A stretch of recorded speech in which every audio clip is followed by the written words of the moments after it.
Buongiorno, bentrovati, ben ritrovati. Allora, riprendiamo a parlare dei popoli del mare, alle volte con dei video già preparati, già pronti, e alle volte direttamente con voi per spiegare alcune cose. Dunque, noi parleremo soprattutto d'ora in avanti di un personaggio che sta diventando anche lui attuale dopo il successo 20 anni fa, 25 anni fa del nostro libro Chardin, i popoli del mare, che ha cambiato il modo di scrivere la storia nel Mediterraneo e che oggi ha dato via libera a tantissimi autori ed editori che scrivono su Chardin, ma spero che qualcuno di loro mi citi, almeno visto che tanto molti prendono dal web, documenti eccetera. Io ho scritto 17 libri sui Chardin, quindi non è che ci sia rimasto molto da scrivere. Lo stesso prof tale che ha scritto un libro sui Chardin 15 anni dopo il mio primo libro, Chardin, i popoli del mare, 15 anni dopo, che ha scritto questo libro sui Chardin, dopo essere andato in pensione chiaramente, perché prima non si è azzardato, cosa che io gli rimproverai non direttamente per iscritto, dicendo: caro professore, se lei avesse scritto il suo libro quando o prima di quello che ho scritto io, i Chardin avrebbero avuto un successo enorme. Lui non lo fece, forse perché di solito si dice per rispetto. Io sono sempre di lingua sciolta e devo dire per paura dei suoi colleghi, e infatti oggi non lo attaccano, preferiscono attaccare il sottoscritto e qualche altro collega, ma lui è sempre un ex dei loro, un prof, e quindi insegna archeologia, eccetera. Vabbè. Ho detto 15 anni dopo, ma mi sembra che fossero 10 anni, ma la cosa non cambia, perché io quando lui scrisse il suo libro su Chardin ne avevo già scritti 7, quindi capite bene che tutti sullo stesso argomento, scrivere 7 libri sullo stesso argomento e oggi 17 non è che lasci spazio a poco, a meno che uno non prenda appunto da questi 7-17 libri e riscrivendoli a modo suo, però le notizie quelle sono.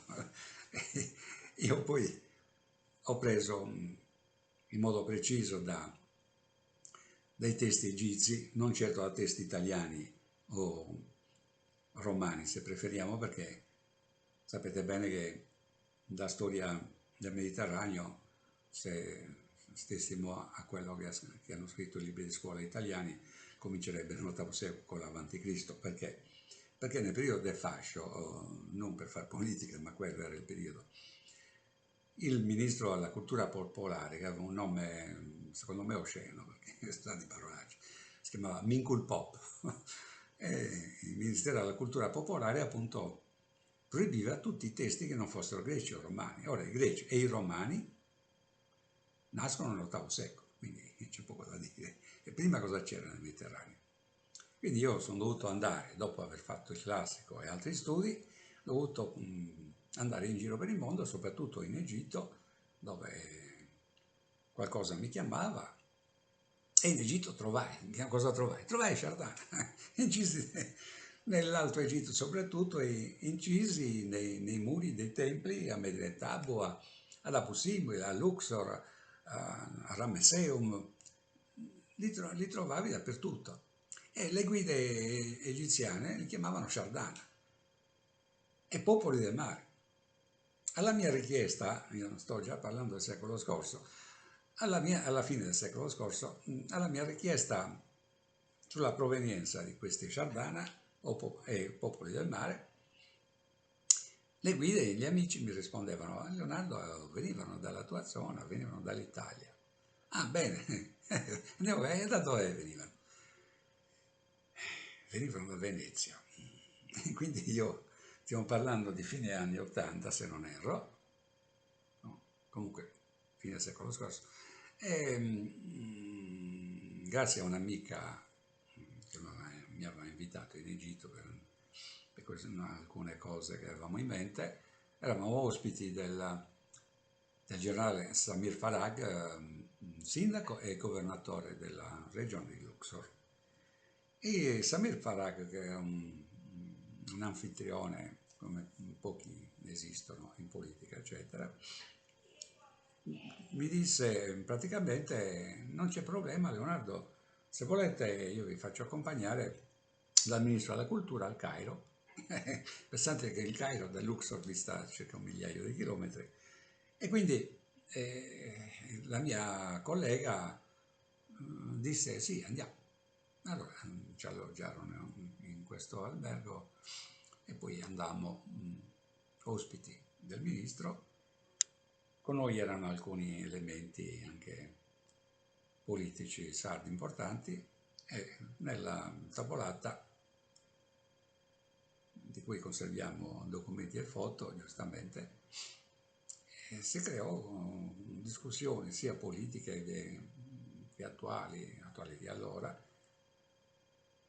E a un certo punto vidi che si alzò questa signora che sedeva a fianco del, del ministro della cultura, e si avvicinò a me. Era una bellissima signora sugli anni 70, ma di una bellezza incredibile. Mi ricordava Carla Fracci, e c'era un motivo.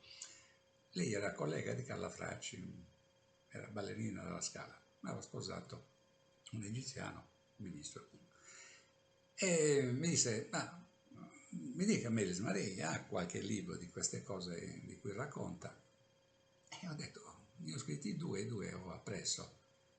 E posso dare un'occhiata? Guardi, glieli regalo, tanto so che lei ne farà un uso, io penso che sarà molto, molto utile per entrambi. E infatti li portò al ministro della cultura, il quale nel giro di una settimana diede ordini alle organizzazioni, alle sovrintendenze, eccetera, e dire alle guide che raccontassero che quei popoli del mare rappresentati nei templi dell'Alto Egitto erano Shardana venuti dalla Sardegna. E tutt'oggi, io da poco ho visto un documentario girato in Egitto, appunto, con archeologi egiziani che raccontano che a Kadesh Ramesse II fu salvato dai sardi. Loro dicono i sardi ormai. E se volete che questo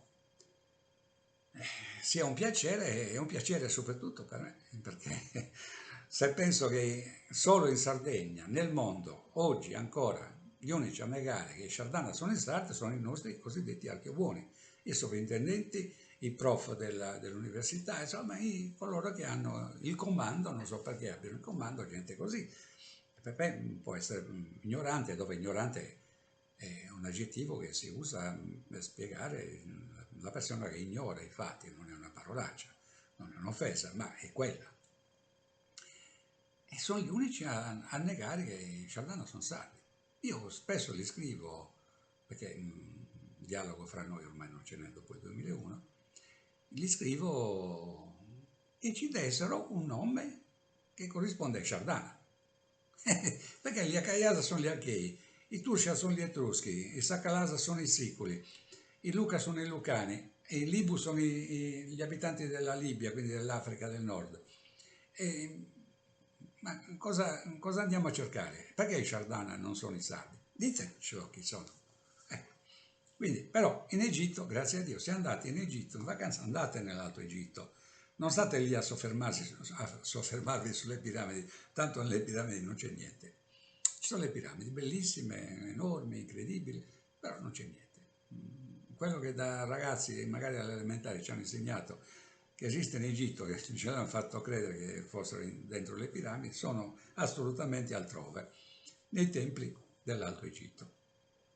Quindi questa è una questione che va chiarita e chiariremo man mano che andremo avanti. L'occasione ce l'ho per dirvi che noi parleremo soprattutto di un libro particolare che è dedicato a Sisera. Sisera è uno di quei Shardana che hanno un nome. I nostri archebuoni dicono: ma forniscici un nome di uno Shardana. Non esistono nomi solo di Shardana. Come non esistono? Ne parla anche la Bibbia di questo generale che prima era agli ordini di Ramesse III, con 5.000 mercenari, e 900 carri ferrati. La Bibbia ne parla nel libro dei Giudici, che c'è uno scontro. La Bibbia però dice che Sisera dominava sulle tribù di Israele, dicono loro, comunque le tribù ebraiche, per 20 anni. Poi sarà preso a tradimento, esonda un fiume prima, lui fugge, poi è assassinato dalla moglie di un amico. Insomma, una brutta storia che però racconteremo, perché va rivista anche questa storia, perché abbiamo piene le tasche dei racconti fatti e manipolati, racconti che ci riguardano, che riguardano non solo noi intesi come sardi, ma i popoli di origine mediterranea, compresi gli amici della Libia, quindi discendenti cartaginesi, eccetera, che sono anche loro popoli mediterranei. Ci hanno fatto un po' credere che fossero estranei alla cultura mediterranea, così non è, lo erano prima di Roma e più di Roma. E quindi va chiarita questa cosa. Io ho qui uno dei libri di Sisera, purtroppo risulterà la scritta al contrario, se non erro, perché vedo che riflette. Comunque, questo è Sisera, sul suo carro da guerra.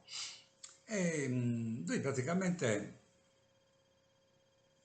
vive intorno al